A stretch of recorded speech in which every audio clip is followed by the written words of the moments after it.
and behavior becomes automatic and repetitive.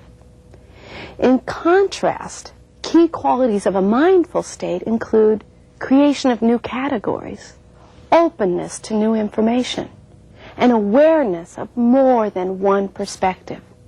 Sound familiar? Second, collaboration. Grace is collaboration. The spirituality of collaboration emphasizes the significance of all of our network ties. Intellectual exchange, constructive criticism, and social support given freely within these networks contributes to creativity and productivity. 3, community. Grace is community.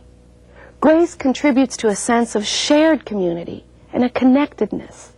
Grace frees individuals to be deeply acceptant and truly inclusive with regard to its members. When people sense that they count, that their happiness and fulfillment matter, and that they are assured a place in the community, the organization becomes open to recognize failure, to accept criticism, to restore deeper levels of trust, and to promote risk-taking and experimentation. 4th, authenticity. Grace is authentic. Authenticity grows from the genuineness of people who feel safe to present themselves honestly and holistically to each other. When team members present themselves with openness, they eliminate pretentiousness. They are free to set limits, free to communicate wants, free to express vulnerabilities, free to admit mistakes, free to care for each other. When grace is absent, people are safely and cautiously superficial. Now, although the concept of grace was conceived as an organizational phenomenon, it can easily be applied to the team building process. I would like to offer a few suggestions for moving toward grace and team building and creating a healthy spirituality in organizations. First, celebrate grace through formal and informal ceremonies. This could occur at your weekly meetings, at end-of-the-year celebrations. Second, encourage the discussion of what would you do dilemmas that focus on grace as team building. 3, introduce a training program that teaches forgiveness in the team. Reacquaint and instruct team members on the fine art of apology and admitting their mistakes. Document case studies of the presence and absence of team grace in your company newsletter. Team grace allows us to turn dysfunctional dynamics into restored relationships and our failures into new commitments. Thus, grace may serve to create team environments that stimulate growth and nourishment and foster higher integration and connectedness. I'd like to close my presentation today with a baseball team model. In this game, the team player would engage in any or all of these 8 communication patterns. First, trusting and respecting others. Second, supporting and helping others. Third, understanding and appreciating others' roles. Fourth, communicating effectively. Fifth, openly confronting problems and managing conflicts. Sixth, seeing the big picture. 7, attending to group process. 8, having fun. Using the sports analogy for a general team model will require reaching all the baseball bases. You reach first base when you demonstrate your skill in planning, organizing, motivating, and controlling. You reach second base when you have well-qualified, trained staff focused on organizational goals and involved in their achievement. You get to third base when communication is open, conflict is resolved positively, and mutual support and trust have been achieved. You score when team goals are achieved, and both team and individual performers are appropriately rewarded. And with all the ideas I have offered you today, it is my hope that your team covers all the bases and always remains on the scoreboard. Thank you. Now we are going to have our second question-answer session, and we'll have, you can call directly to our studios at 619-265-1021, or you can send your fax to 619-594-8178 or 594-8165. Our first question for the second session comes via phone, and it's coming from Mexico Federal District, the Commission of Electricity. My question is, hello, can you hear us? Well, here we are. The question is, how can we break with negative actions and neutralize the influence coming from the farrago of the team? I think that's my question. I would suggest that the first thing that you do is identify the specific behaviors that that individual is engaging in that actually contribute to a negative or dysfunctional dynamic in the team. Because I think it's important to realize that farragos are not all made alike, that different individuals can take on that role and display very different behaviors. So I think the first thing that you would need to do as a team is identify the individual's behaviors that are very negative. Once those are identified, I think the team needs to be able to communicate at a meta level. I use the term meta communication to mean talking about communication. And a lot of teams avoid this. They just go on with their business and they don't want to take the time to talk about their own communication functional behaviors or dysfunctional behaviors. So I think those are the two steps involved. One, identifying the individual dysfunctional behaviors, and then as a team, meta-communicating so that you can create a more positive dynamic. Next question comes via fax, and it comes from Paraguay, from the Catholic University of Asunción, and it says, reviewing the lectures notes, some of our participants are wondering whether or not the analogy of baseball and football has the purpose of selling the practice of these sports in Latin America, because in most of Latin America we don't really use those sports, and particularly in Paraguay. Well, I guess I'll start with an answer to that. We do not mean in any way to export baseball as a metaphor or as a sport in any other country. I think what we want to say is that every culture has a particular sport that they celebrate, that they get excited about, that they get energized about. In North America, it happens to be baseball. So I think what we want to suggest is the metaphor of the sport, the analogy of the sport, and what it connotes in terms of energy, spirit, and collaboration. Another real strong belief about that is that in North America, particularly in the United States, that the models that we're using are the kinds of organizing principles that many people have had some familiarity with. And we recognize that there are cultural differences in terms of how people do organize.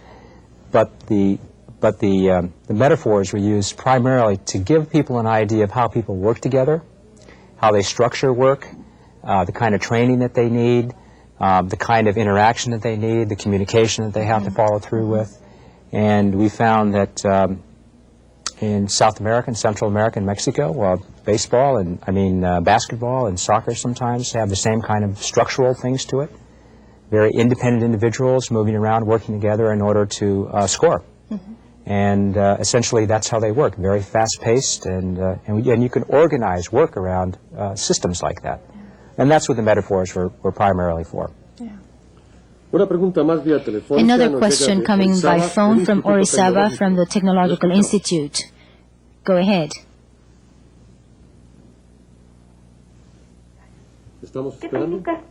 What methods or techniques can you use in order to acquire this team culture, given the individualism that is generated by several organizations? I think my response to that would be identifying what it is that the individual wants to accomplish. If an individual comes to a team and refuses to participate because of this individualism, what you need to come to an understanding about is what is it that that individual believes that they can accomplish more effectively individually. Until you come to terms with that, you won't be able to convince them or influence them in a way to show or demonstrate that the team can accomplish what they want to accomplish individually and more. So it's first coming to that understanding of the perspective of the individual and then moving to a persuasive process to show that that individual accomplishment can be facilitated through the team process. Another important thing to consider in whatever country you're trying to make this work in is that we all have different values. The values around how we work together, how we achieve success are very different, and we really have to understand what the cultural values are. In North America, for example, we have a very strong value of rugged individualism. And that means that I work for myself and Patricia works for herself, and that maybe if we work together, one of us is going to get rewarded. Well, that's a real strong barrier to successful team development and team building and teamwork. What we really have to do is understand the value that underlies how we work together and try to work that so that we can understand it and work together in a different kind of way. Very strong, the values, so we have to understand those. Muy bien. Next question comes from the Catholic University from Paraguay, Asunción. From the National Institute of Technology and Normalization of Asunción. From your experience, Dr. Patricia Geist, could you please elaborate and make it more precise, please? For what kind of organization do you think is better to have teams like the baseball type team, for instance, or like the football type team, or maybe soccer or basketball, and why? I think what I'm recommending is that this is not a metaphor that's restrictive. It's not something that I would say could only work in a small organization or a large organization or a manufacturing organization. I think specifically I would say that what I'm aiming for with this analogy is a spirit of collaboration that allows people to see the part that they play interdependently with other members of the team, whether it be volleyball, whether it be baseball, whether it be basketball, whether it be football, and that I wouldn't suggest that it can only work in one particular type of organization. Because I think if we utilize that metaphor to its most beneficial capacity, we begin to see how those dynamics of the sport that we love, that we get spirited about, will be demonstrated in the team, whether it be a small or large or a different type of organization. Thank you. Another question that is coming from the Polytechnical Institute by phone, and this comes from Mexico, the Federal District. When teamwork doesn't work, that could bring about unemployment, like it has happened actually in some of the banks in Mexico. Bring that about, unemployment? Oh, do you want to respond to that? Would you like to respond to that? One of the things I know that organizations face here in North America, and maybe this is the same dynamic that you're talking about, is with downsizing, is the loss of employees, good employees, because we need to make the organization less hierarchical and tighter, and we lose people to unemployment. And we do spend quite a bit of time working with those people, trying to find employment and place them. But I'm afraid we don't spend enough time with the people who are left in the organization. We just assume they're happy and satisfied because they were not let go of or fired or unemployed. So I think that the idea of team building becomes crucial in organizations after the loss of good employees. And I think we need to begin to say, what have we lost? How can we as a team make up for that and integrate into our team not only what we have here, but what we've lost through unemployment? There's an interesting book written by a gentleman named David Knorr who talks about healing the wounds, and it has to do directly with the fact that there's something called survivor syndrome, that when organizations do level out, there are people who are left feeling the impact of those people that's almost like family members who are left and let go. Yeah. And it's a real issue. I think that we're experiencing that, and I think we have to deal with it, and it's part of the team building process that we have to really examine closely. Gracias. Tenemos ahora una pregunta vía fax. Viene de Colombia. We have a question via fax from Colombia, and from Medellin, Colombia. What do you think about confrontation between the leader of a work team and one or more members of the team that has been brought about because of a geographic instance that has the intention of solving the problem? I guess I'm wondering what they mean by geographic instance. Do you have an idea? It may mean, I mean, my interpretation of the question simply is that if there is a leader who is not present with his or her team and has to manage the conflicts that come up with people that are in different regions or different branches or different areas, not together. I think that happens quite a bit. I think that one of the things that the leaders that are responsible for teams have to really entertain the notion that they have to bring people together, and not once a year or once every 6 months, but on a continual basis, so that they can resolve these issues, so that they can dialogue and talk to each other and understand what the problems are. If they don't do that, then the conflicts will continue and be very divisive, and ultimately the teams will fail. I mean, that's what we've seen in the past. And I guess I would use the analogy of the long-distance relationship, which is quite frequent in North America, where couples are trying to maintain and build and develop a relationship at a distance because of different jobs or whatever. I think that the same type of dynamic needs to be demonstrated with the leader of a team and the team, regardless of the distance, that they recognize that those relationships are not going to take care of themselves, that you have to put in the extra work, the extra effort. And I think from what I was saying earlier, everyone in the team needs to take the responsibility to play the facilitator role to facilitate the leadership that has to occur at a distance. Gracias. Thank you. The next question comes from Villahermosa, Tabasco, from the Petroleum Institute of Mexico. The question is, what would be the best way of integrating the Farrago into the work team, or do you need to eliminate him from the team in order that it can function?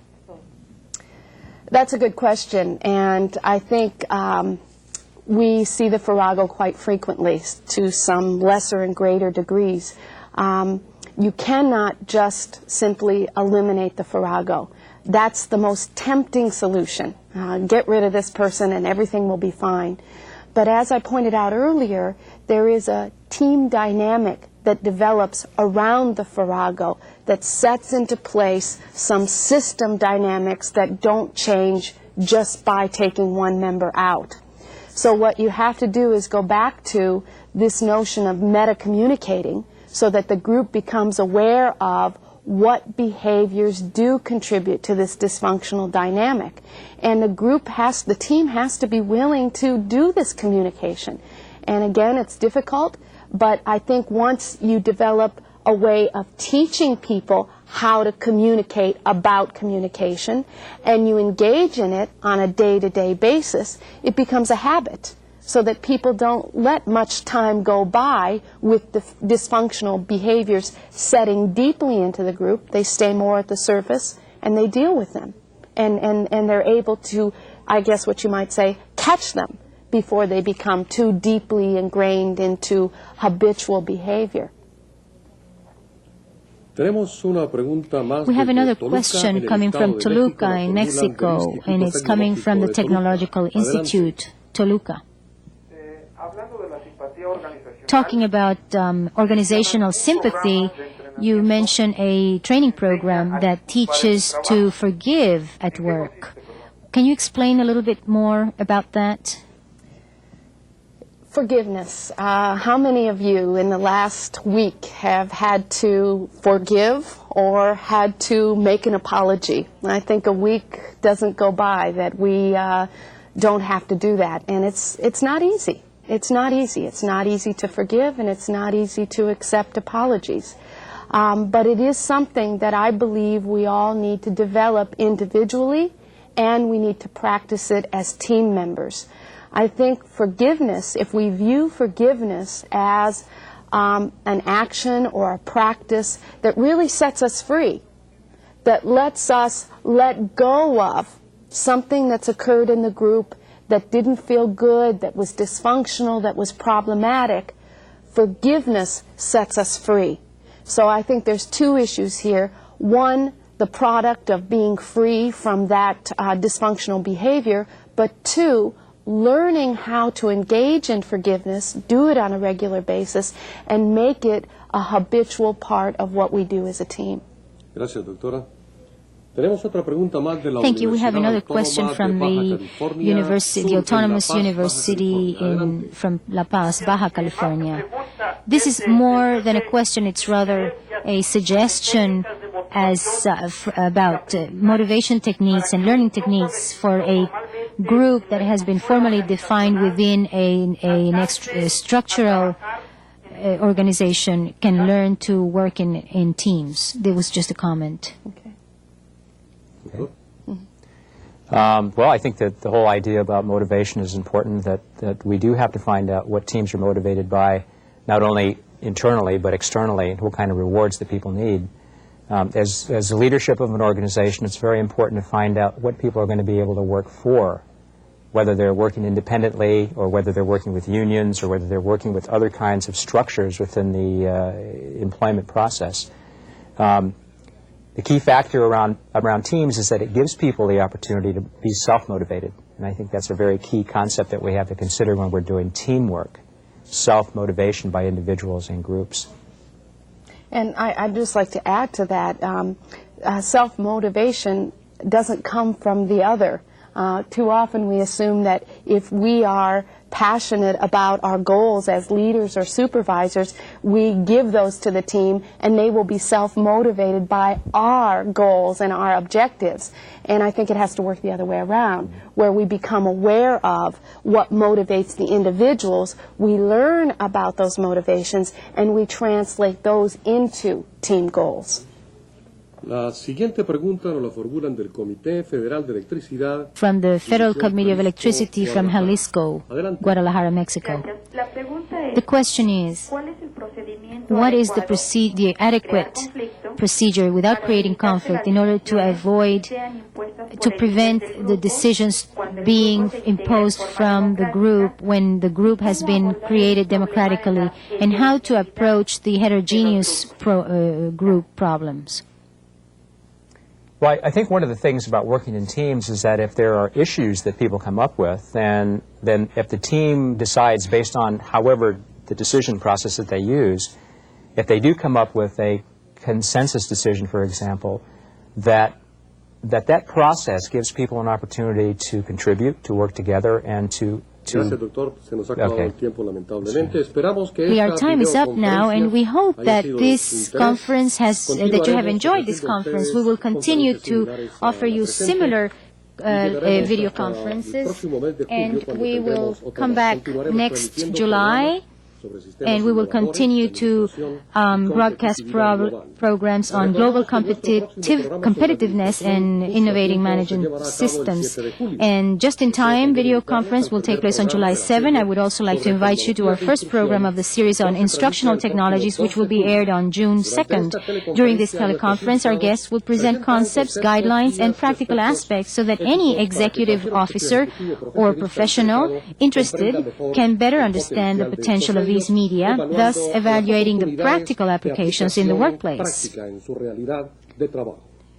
We hope you join us. On behalf of the International Training Center, thank you for your participation and interest in this program. Thank you once again.